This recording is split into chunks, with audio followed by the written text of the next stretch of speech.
एक भगत ने एक प्रश्न किया है, अब जी भगवान की चर्चा कीर्तन सत्संग सुनते हैं तो भक्ति जगती है, भाव बढ़ता है, लेकिन जब घर में जाते हैं तो चिंतन बदल जाता है, क्या करना चाहिए?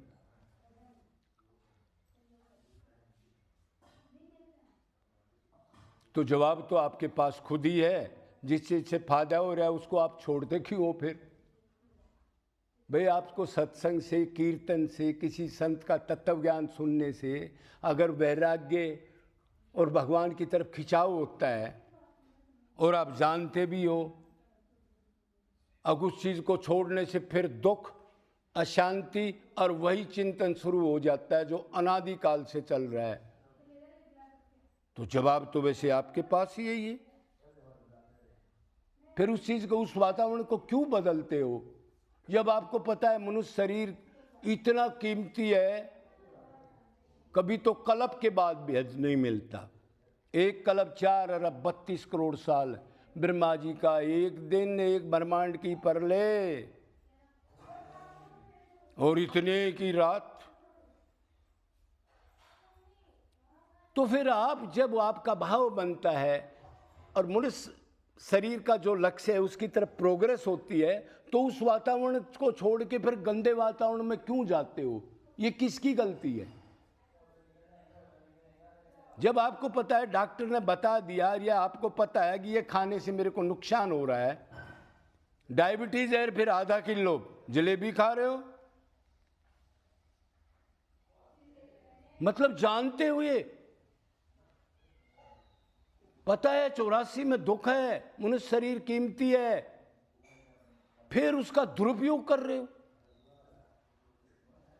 पता है कितने कल्पों तक भोगना पड़ेगा।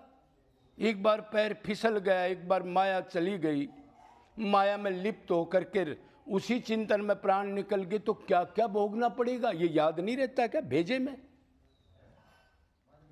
अनंत संत भी मिले, पाखंडी नहीं, कुछ संत भी मिले, जगत गुरु भी मिले, भाग्य से मिल भी गए, लेकिन श्रद्धा नहीं की, उनकी बात नहीं मानी।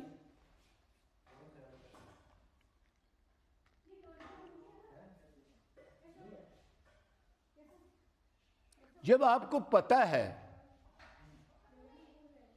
आप गलत वातावरण में जा रहे हो, उधर नर नारियों के परमाणु हैं, उधर सांसारिक संबंध आपको दिखाई देंगे, माँ का, बाप का, पिता का, पत्नी का, कोई बीमार है, कोई दुखी है, कोई फेल हो गया, कोई ट्यूशन नहीं जाता, कोई दारू पीने लग गया, आपका चिंतन होने देंगे? वो आपका मन तो सदा से आ सकता है, अभी वो निकाला भी नहीं है फिर डुबो दिया।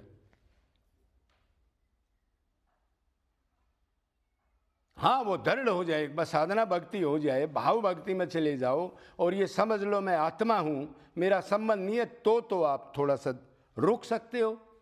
और साधना भक्ति में ही 2 दिन नाचे कूदे, कीर्तन सुने, अनादिकाल से ऐसे चल रहा, फिर जाके फिर वो कपड़ा डबो दिया गंदगी में, 2 बार साबुन लगाया और 10 बार डबो दिया उसको, मतलब 10 रुपए कमाए और 20 खर्च कर दिए।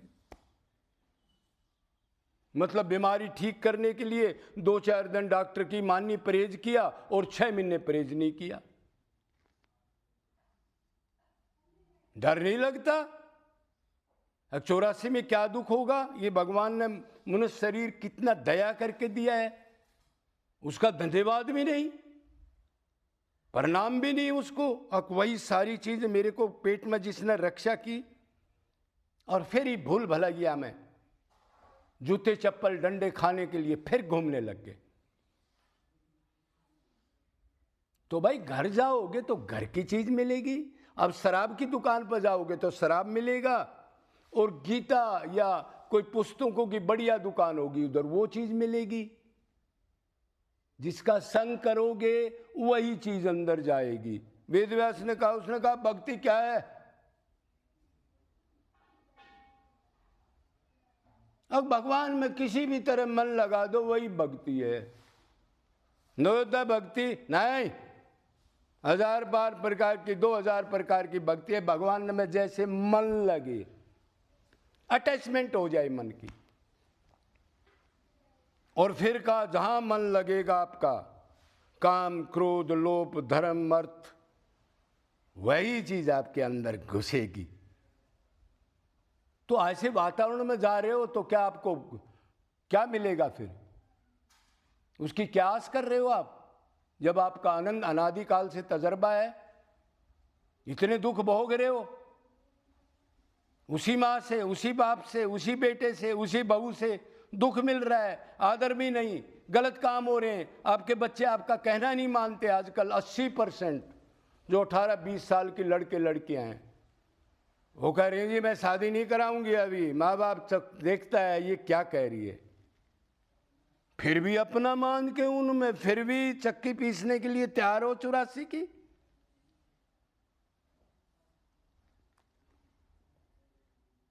तो ये बात है, जब आपको वो एटमॉस्फेयर मिलता है जो पिछले जन्म में आपने भक्ति की है, ऐसा वातावरण, ऐसा संत मिलता है, तो आपके अंदर के वो ऊर्जा परमाणु भगवान की तरफ खींचते हैं, वैराग्य की तरफ खींचते हैं, आपको थोड़ा सा अनुभव होता है आनंद का।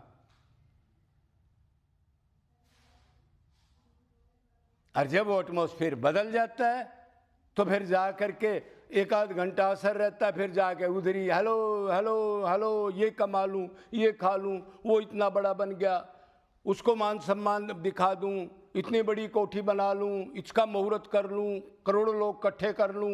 ये करने आए थे क्या?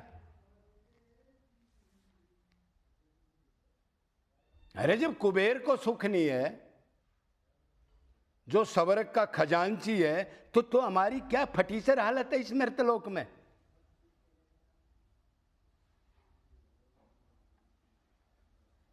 तो अब आप कारण समझ गए होगे। निरंतर भक्ति होती है, निरंतर सत्संग कीर्तन, प्रेमियों का संग, जियों पर दया। 2 दिन कर ली, 20 दिन उसको इस्तेमाल नहीं किया। क्या आपने स्कूल में जाते थे वैसा किया क्या? एक 15-20 हजार की नौकरी के लिए MA BA करी का 20-20 दिन गायब हो गया क्या आप स्कूल से? बीमार थे, आपका पेपर था, तो भी उधर डॉक्टर की गोली खा के बैठे आप। महीना 2 महीना पेपर के रह गए तो चाय पी पी करके पूरी रात पढ़ाई की।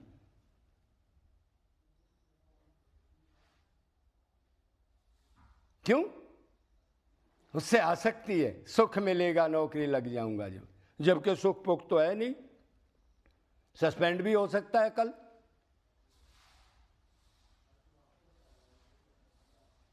तो वैल्यू समझो, इस जन्म की वैल्यू समझ करके जिस वातावरण से आपको नित्य निरंतर लक्ष्य की प्राप्ति हो, शरीर क्षण भंगुर रहना, 6 महीने में करूंगा, 1 साल में करूंगा, 10 साल में करूंगा, रिटायर हो तब करूंगा। अरे और आसक्तियां बढ़ेंगी, फिर और प्लान बनाएगा, 2 पैसे मिलेंगे, अब बिजनेस करूंगा, अब साझा करूंगा, अब ये कमाऊंगा, और छोड़ के मर जाओगे सामान को, और आगे फिर डंडे खाएंगे दवा करके। ऐसे ऐसे नरक हैं, आदमी सुन ले तो आपने भागवत में कभी पढ़ लेना, उसमें दे रखा है, कांप जाएगा। तो भय खाओ, भय के बगैर प्रीत नहीं है, भय से पूरा संसार चल रहा है। ये पुलिस वगैरह फौज वगैरह बंद कर दें तो क्या हालत हो जाए, एक दिन भी बंद कर दें, कोई कर्म नोट ना हो तो ये भय नहीं लगता कि मनुष्य शरीर मिले आगे गधा कुत्ता बनूंगा, ये भय कम है क्या? तो इसलिए निरंतर भक्ति है, निरंतर सत्संग कीर्तन है, अनन्य भाव है, एक का ही करना है, head of department Radha Krishna या सीताराम, जो माया की पावर है हटाने की। भगवान ने चैलेंज किया है, मम माया दुरत्या माँ में ये परपदनते माया में ताम तरनते थे। मेरी माया मेरी शरण से जाएगी, कहीं भी घूम लो, कोई साधन कर लो। तो अब आप कारण समझ गए होगे, आपको उस कारण का पहले ही पता है। आप मेरे से ऐसे ही सवाल पूछ रहे हो, अगर इधर जाते हैं तो फायदा होता है और उधर जा करके फिर उधर क्यों जाते हो? जहां दुख है आपको बता दिया, इस थाली में जहर है, इस खाने में, फिर जरूरी है उसको खाना। जब ये शरीर अमृत पीने के लिए, उस आनंद प्राप्ति के लिए मिला है, तो जरूरी है। गटर का पानी पीते पीते अनादिकाल से जन्म बीत गए, अब भी पेट नहीं भरा। पशु तुल्य शरीर को छोड़ दो, पछताना पड़ेगा। सामान छोड़ के जाना पड़ेगा। और यही चिंतन होगा तो जाके क्या दुर्गति होगी। सोचो नित्य निरंतर, बोलो वृंदावन बिहारी लाल की, बरसाना धाम की।